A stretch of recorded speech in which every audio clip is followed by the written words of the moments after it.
Isaiah Reed was 32 when he first saw the inside of the courthouse in Claiborne County, Mississippi, not because he had broken the law, but because he dared to ask for something most black men in the South only whispered about: the right to vote. He had lived all his life in the small, dusty town of Port Gibson.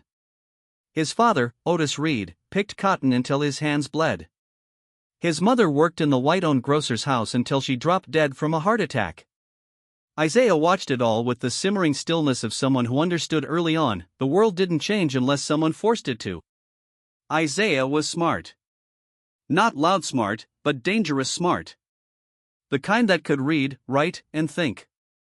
He became a mechanic, fixed everyone's truck from Port Gibson to Vicksburg, and kept a Bible in one hand and the Chicago Defender newspaper in the other.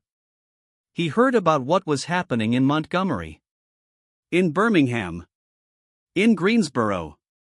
And one day, he told his wife Helen, "It's our turn." On June 4, 1962, Isaiah put on his best Sunday coat and went to the courthouse. The line was quiet. 10 black men, standing still, while 2 white deputies leaned on their cars, eyes like razors. Inside, a man behind a desk asked Isaiah to recite the preamble to the Constitution. Isaiah did. The man frowned. "What's the interpretation clause of Article 4, Section 2? Isaiah paused. He had studied for this. That no citizen of any state shall be denied the rights of a citizen in another state. The clerk blinked. Isaiah passed the test. But 3 days later, the sheriff came to Isaiah's shop. The engine he had fixed had suddenly fallen apart, and they were accusing him of sabotage. He was arrested. His bond was $1,000. No one had that kind of money. Not in Port Gibson. A white lawyer named Jacob Ferris came from Jackson.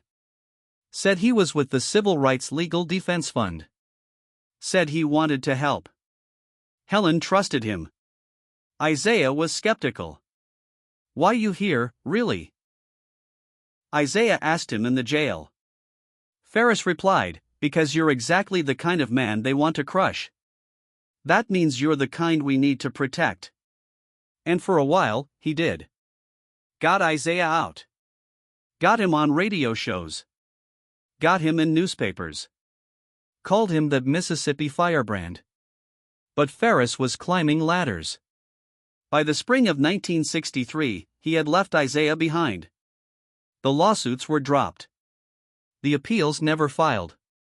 When reporters came back to Port Gibson, Isaiah was alone again. Ferris moved to Washington, D.C., and was later seen as a hero of the movement. Isaiah was seen as a troublemaker.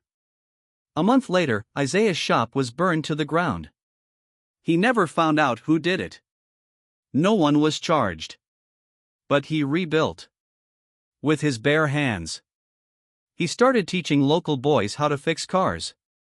How to read. How to register to vote. They called him Old Man Fire because even when everything around him collapsed, he stayed. In 1987, 30 years later, Isaiah Reed was invited to the state capitol. He refused. Instead, on his porch, surrounded by 3 generations of kids who could read, vote, and dream, he said, "Don't ever forget, not everyone who marches with you is with you. But never stop walking." His story never made the headlines. But his footprints are still on the cotton roads. Not all betrayal comes from enemies.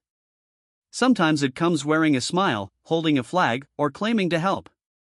But resilience isn't about headlines. It's about legacy.